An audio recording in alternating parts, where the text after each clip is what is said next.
They said I was a burden the day I was born.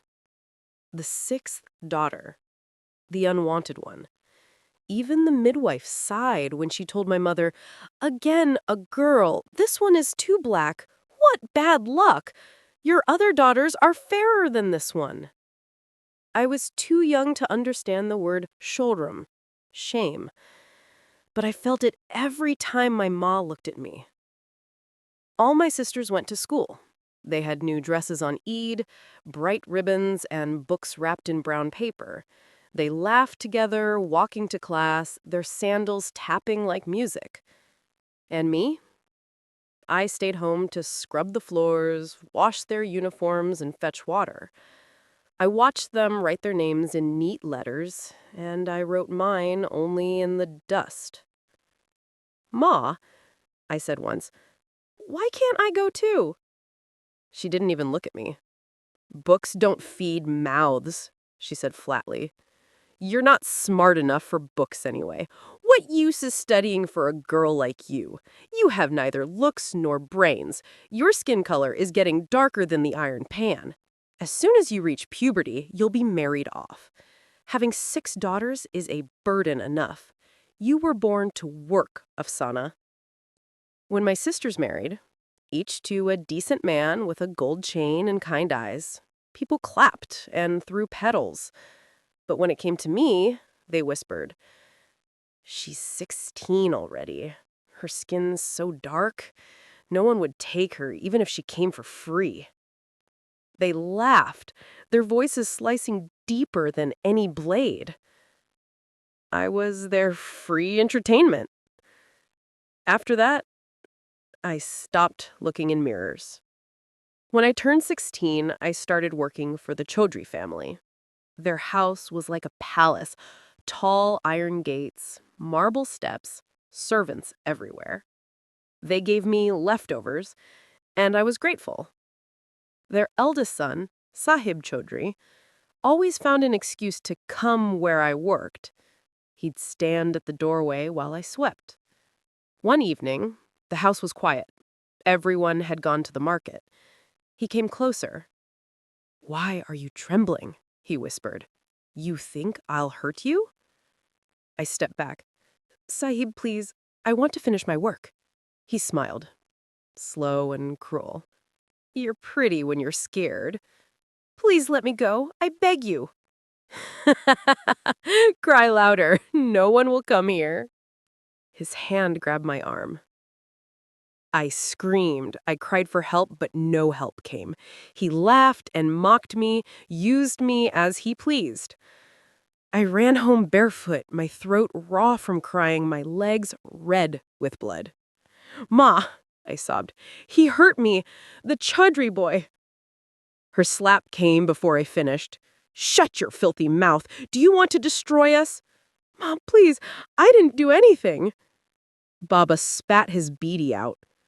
"If anyone hears this, we'll be thrown out of the village. You'll bring us shame. Keep quiet or I'll throw you out myself." I realized then that truth had no place in my life. The next morning, my grandmother came pretending to be furious with me. She said, "We'll take this to the mutt-bor. They can't do this to our girl."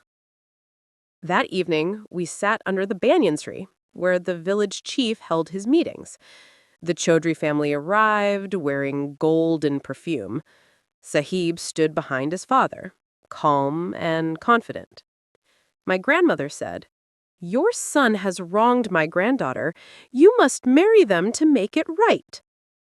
The Chowdhury matriarch laughed. "Wronged? Don't act like your girl is innocent. Gold, even if it bends, is still gold. But a cracked pot? It leaks forever." Her husband added coldly, "Your daughter seduced our boy. We won't take a filthy poor girl as a daughter-in-law." He took out his wallet, peeled off a 500 taka note, and dropped it in front of us. "Here, that's for your shame. Don't bring this up again." They didn't defend me. No one spoke. My grandmother picked up the money, Ma lowered her eyes, and I just stared at that note, realizing my worth. 500 taka. That's what my body, my life, and my dignity were worth. A week later, they married me off to an older widower. My father declared, "Never dare to come to our house again. From today, you are dead to us." Like they ever considered me as one. Rafiq Ahmed, my new husband. His first wife had died years ago. He looked at me once and sneered. "So, this is what I got? A used girl?" Our wedding was simple. There was no procession, no feast, and my father was rushed to send me over. My mother gave me a new red sari and a red scarf, a thin gold chain, the only new things I ever received from them. On our wedding night, his voice was dry as dust. "If I had money, do you think I'd marry someone like you? Skin darker than night? A used product? Just serve me quietly." I said nothing. I just wish I could vanish. A year later, I gave birth to a baby girl. Tiny. Perfect. When she cried, I felt, for the first time,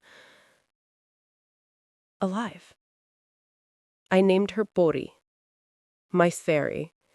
She was my light in this dark world. But for Rafiq, she was only another curse. His mother spat on the floor. "A girl? You've ruined our bloodline." Rafiq slammed the door. "Of course she did. A used woman can only give more useless girls." I held Pori close and whispered, "You're not a curse, my lovely baby. You're my only reason to live." I didn't know then that this little fairy would become the shadow that made even the Chowdhurys and Rafiq tremble in fear. The house was small, but the hatred inside it was vast. Rafiq barely looked at me anymore. He spent his days gambling and his nights drinking with other men. When he came home, he would throw his sandal at the door and shout, "Afsana, where's my food? Are you too busy fussing over that useless girl again?" I quietly served him rice and lentils. He ate half, then threw the plate across the floor. "Cold again. You can't even feed your husband properly." Before I could speak, he grabbed the broom and beat me until the world blurred. My ears rang, my body trembled, and I fell to the ground, half conscious. Then his mother came in, clucking her tongue. She warmed up the food and served him as if nothing had happened. When he finished eating, she took the bowl of cold water and splashed it on my face.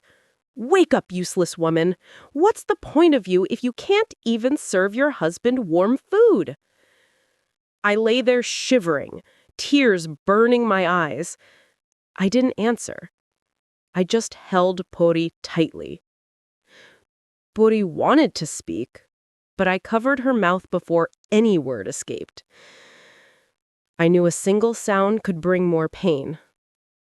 Later, I ate only what was left: cold, crushed rice and watery lentils. I gave Pori the better portion, pretending it didn't hurt. Pori tried to mimic me, her tiny hands shaking as she fed me her share. "Ma, eat," she whispered. I smiled through my tears. "No, my fairy, you eat." But peace never lasted long in that house. One evening, Rafiq's mother sat on the veranda counting the money he'd brought from gambling. She said, "You should marry again. A rich man's daughter. One who can give you a son." Rafiq smirked. "And who would take me, Ma?" His mother replied, "There's talk of the Karim girl. Her family's willing to pay, but they don't want a burden in the house." She looked straight at me. "Send Afsana away. Or better, let her die." Pori froze where she stood. Dida, don't say that, she snapped. You shut up, little witch. Rafik kicked the stool near me. Ma's right. You've brought nothing but bad luck. A used girl, a useless child. What's left to ruin? A week later, Rafik came home drunk and furious. He took the money I saved for Pori's school for gambling. He'd lost every coin he had. His mother hissed from behind the curtain, "Beat her! She's cursed you again!" He stormed toward me, eyes red, breath reeking of alcohol. "You're the reason I lose. You're poison in my house." He raised his hand. Pori ran in front of me, spreading her little arms. "Don't hit Ma!" His slap came anyway. Hard. Wild. Pori fell. There was a sound like a soft thud. Then silence. I screamed her name until my throat bled. "Body! Wake up, my dear daughter! Body! Wake up!" Rafik stared at his hands. His mother whispered, "Hide her, before the neighbors hear." He muttered, "She was just a girl." I screamed again, lunging toward him. "You killed her! You killed our daughter!" He slapped me across the face. "Shut up, or I'll bury you next to her." That night, they wrapped Puri's small body in white cloth and took her behind the house. I wasn't allowed to follow. I just heard the sound of digging, the rustle of dirt, and my heart breaking with each shovel. When morning came, I walked to the riverbank and sat by the water. People whispered as they passed. "There she is, the cursed one. She went mad after her daughter died. Maybe it's better that way." They called me Bogly, mad woman. But I only smiled. Because deep inside, I felt something stirring. Something cold and quiet and patient. That night, I sat outside by the riverbank, watching the moon float on the water.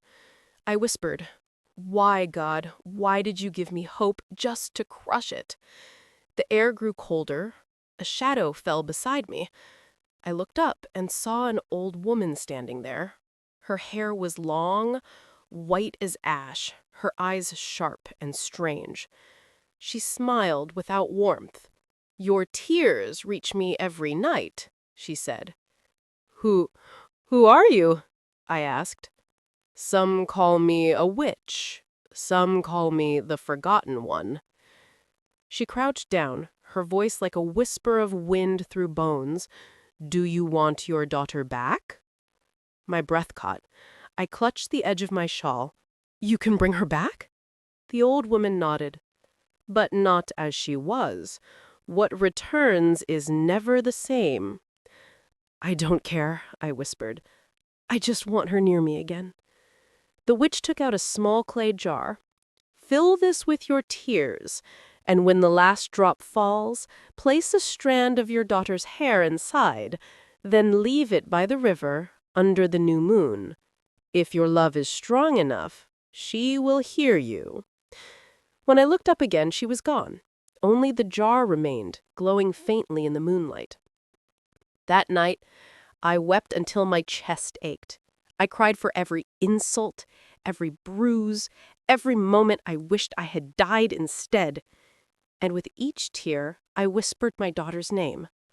"Pori, come back to me." By dawn, the jar was full. I opened the small bundle I had hidden for weeks.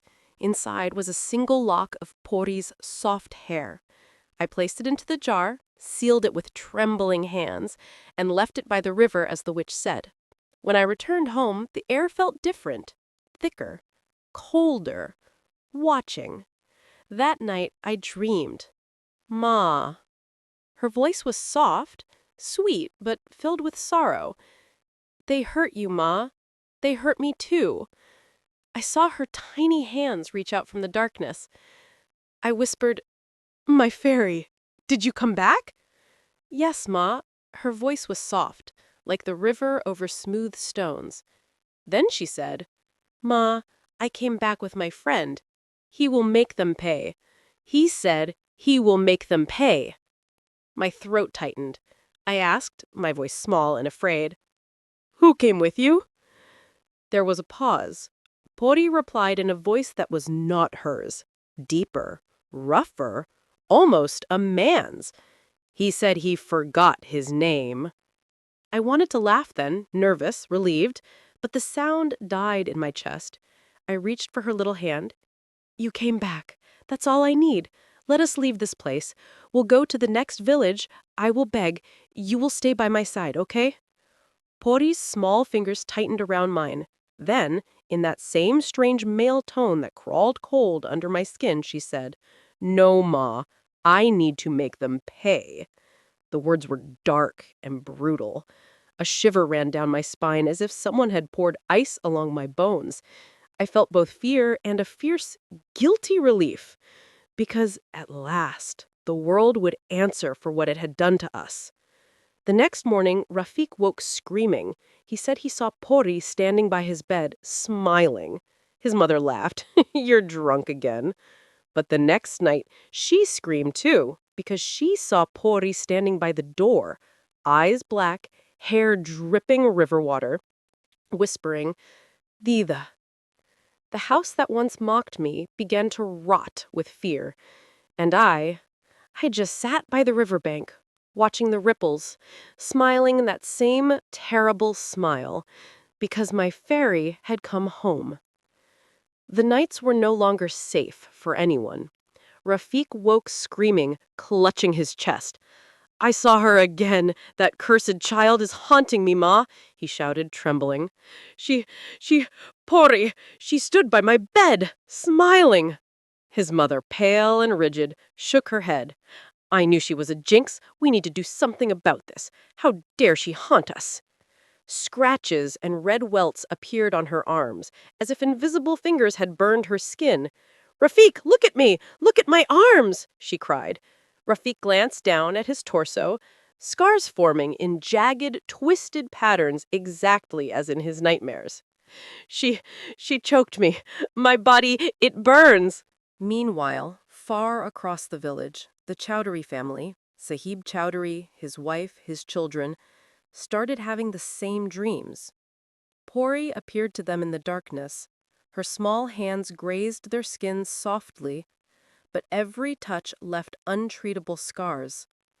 Sahib woke screaming, clutching his face. His wife's arms were covered in red lines. Even the youngest child awoke crying, tiny scratches along her shoulder. The whispers spread quickly through the village. "The cursed girl's child, she's back. No one is safe from her." Rafik's mother ran to the mat board, trembling. "You must bring an ojha. Exorcise Afsana or the girl, before it's too late." The matbor hesitated, but sent for an ojha. He arrived the next day, chanting prayers, burning incense, and circling the house. That night, the dream came to him. Tiny hands, soft but cruel, reached for him from the shadows. Pori's face appeared, innocent and sweet, yet her dark voice whispered, "He will pay. She will pay. They will all pay." The Ajha fell to his knees, shivering. When he woke, the scars from the dream marred his body. Terrified, he ran from the Chowdhury house, ran from the village, never to return. The Ahmed house and the Chowdhury house were left in silence, but it was a silence that screamed. The Chowdhurys weren't the only ones who suffered. My own blood paid their price too. My mother, father, and grandmother. The ones who once called me a burden, who said I was born only to work, they began to rot from the inside. Scars burned and bodies ached. Their dreams were filled with Pori's cries. Each night they woke screaming, clawing at their skin, as if invisible hands were pulling them back into the river. No amount of prayers, no holy water, no whispered verse from the imam could erase the marks. My house, too, suffered. The walls wept with mildew and rot. The air smelled of river mud and sorrow. It was as if the curse itself remembered every insult ever thrown at me and came back to collect. And outside, by the riverbank, Afsana watched the water ripple. My lips curled in that terrible smile. My fairy had come home, and everyone who hurt them would pay, slowly, painfully, and eternally. By the second month, the whole village whispered one name, Pori. Every house had a story, every child woke crying, every mother locked the doors before dusk. Those who once spat on Afsana and called her used woman now saw her daughter in their dreams. They screamed at dawn, clutching at invisible burns. Her touch! Her touch! She touched me with her dark claws in my sleep. Some packed their belongings and fled. Others stayed, too scared to move, too guilty to speak. At night, smoke from incense and burnt chilies filled the air, but nothing worked. The matbor tried to command the villagers to reopen Pori's grave, thinking maybe peace lay buried with her. But when the men gathered at the riverbank with spades, the ground trembled. The air turned cold, and from the shallow mist, a faint laugh echoed, small, childlike, and cruel. One man dropped his spade and screamed, "She's here!" The rest scattered like frightened cattle, leaving the grave untouched. Since that day, no one has gone near that riverbank again, except Afsana. She sat there day and night beside her daughter's grave. Her eyes were hollow, her smile stretched thin, and she'd hum lullabies to the wind. Sometimes she'd cry, sometimes she'd laugh, both sounds twisting into something unholy. Villagers began leaving plates of food and coins near her feet. "Afsana Begum, please, tell your daughter to stop." But she would only look at them, tears rolling down her cheeks, and laugh until her throat broke. One evening, as the sun drowned behind blood-red clouds, a car rolled into the village. A rare sight for the village. A woman stepped out. Tall, elegant, her eyes sharp as glass. She wore a black sari, a silver pendant shaped like a crescent moon. "Is this the Ahmed house?" she asked, softly. Rafiq stumbled out, his face hollow, his arms covered in scars. "Yes, yes. Are you the mystic?" "Purnima," she said simply, her voice calm, almost amused. "I don't take every case." His mother fell to his knees. "Please, save us! The ghost? She's killing us!" Purnima's gaze turned toward the east, toward the riverbank where the fog seemed to breathe. Her lips curved slightly. "I didn't come for money," she said. "I came because she's not alone." Rafiq stared at her, confused. "What do you mean?" Purnima's eyes darkened, reflecting the dying light. "There's something ancient with her, a spirit older than your sins." She looked beyond them, past the trembling trees, to where the moonlight touched the grave. And she whispered, "Now that's a challenge." The riverbank was quiet, but it felt alive. Every ripple seemed to whisper. Every gust of wind carried a laugh, a small, cruel laugh. Purnima stepped carefully onto the damp soil. She carried no weapons, only a satchel of herbs, chalk, and a small silver dagger. Her eyes scanned the mist, sharp and unwavering. Afsana sat beside the grave, humming a lullaby. When she saw Purnima, she smiled, horrifyingly calm. "You came," she said softly. "I wondered when someone would be brave enough." Purnima stared at her, neutrally. "I didn't come for bravery. I came for truth." She glanced down at the grave. "Tell me, who lies here?" Afsana's lips curved. "My fairy, my daughter, and her friend." Purnima's brow furrowed. "The friend?" "Yes," Afsana said, eyes gleaming. "He said he'd help her. He said he'd make them pay." The air chilled. From the shadows, a faint rustling of wings, or was it wind, stirred the fog. Purnima shivered slightly. "Show me," she said. Afsana didn't move. She only smiled, but the mist near the grave thickened, and a dark form emerged. Tall, silent, ancient, eyes burning like coals. Purnima froze. "I see now. This is no ordinary haunting. There is something older here. Something is waiting." From behind the dark figure, a small hand appeared, the ghostly form of Pori, floating above the soil. Her voice, soft and sweet, echoed, "Mother, they will pay." Purnima raised her satchel, her voice calm but firm. "You will not harm the living. You will not spread terror.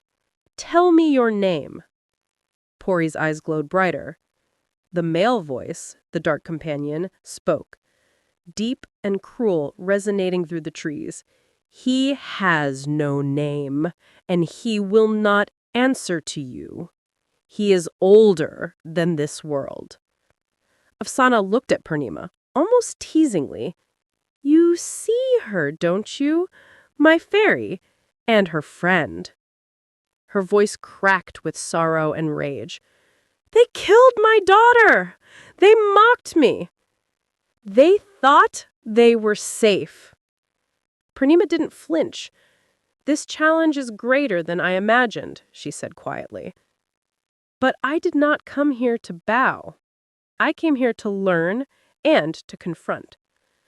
The fog thickened. The shadows around Pori and the ancient demon grew. Purnima stepped closer to the grave, chanting softly, her fingers tracing protective symbols in the air. Afsana's laughter mixed with her tears. "It begins," she whispered, "and there is no turning back." The wind howled softly over the riverbank that night. Purnima stood before the grave, her lantern flickering. Behind her, the shadows moved. Gentle and small. It was Pori and her friend, the nameless demon. Purnima's voice was calm. "Tell me, little one, what do you want? What is your demand?" Pori looked at her, eyes glowing faintly like candlelight and fog. She said, "All the villagers must die. Whoever mocked us, ignored our pain, they are the same monsters who killed us. We want justice." The air grew heavier, the ground trembling. Even the demon's eyes flared red. He spoke, his voice deep as thunder. "She speaks the truth. They must all pay." Purnima looked at Pori, not in fear, but in pity. "Child," she said gently, "don't you want to come back? Don't you want a nice childhood? Don't you want to live again? To be reborn?" Pori's lips trembled. "I do," she whispered. "I want to be her daughter again." She pointed to Afsana, who lay weak and pale near the grave. "I want my friend to be my brother so we all three can be together." The demon stiffened. His voice cracked for the first time. "But why? Why would you let them live, Pori? After all they did?" The child's voice wavered. "I want to live with you too. More than I want them dead, my friend." The forest fell silent. Even the night seemed to stop breathing. For a moment, the demon's burning eyes dimmed. He looked at the little ghost and cried. Tears of black smoke rolled down his face. Purnima stood still, her eyes wide. All her life, she had met spirits of rage, sorrow, hatred, but never one pure enough to forgive, to reason. "You are extraordinary," she whispered. "Fine then. I will make you a promise, Pori." She placed her hand over the grave and said, I will make sure your enemies never reincarnate as humans again. They will wander, mindless, broken, forever. I guarantee that. Pori smiled, a faint, peaceful smile. The demon bowed his head, and together they vanished into soft white mist. Days passed. Afsana's body grew weaker. She hadn't eaten in months. One morning, she didn't wake up. Purnima arranged her burial beside Pori's grave.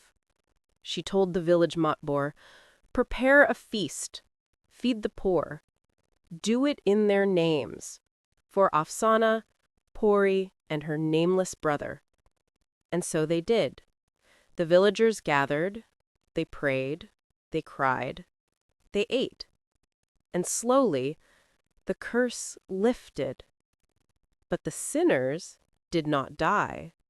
They lived, mindless and broken. Rafiq Ahmed and his mother wandered the roads, begging, arguing with voices only they could hear. The Chowdhurys lost everything: their land, their home, their minds. By Purnima's curse, they lived long, but never sane. Their punishment was life itself. 50 years passed. A woman named Faiza Nur Janat moved to that same village with her husband and 2 children. They bought the old Chowdhury house and rebuilt it into a school. Her husband, Malak Ahmed Khan, an honest businessman, started a textile project to help the poor villagers.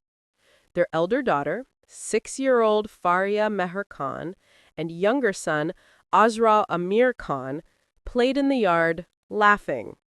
Their home was filled with joy, warmth, and light. Faiza often had dreams of another life, of being a poor woman named Afsana, whose daughter Pori died protecting her. Sometimes she would wake up crying, hug Faria and Ajrel tightly. They were used to it by now. Ma, don't cry, Faria whispered.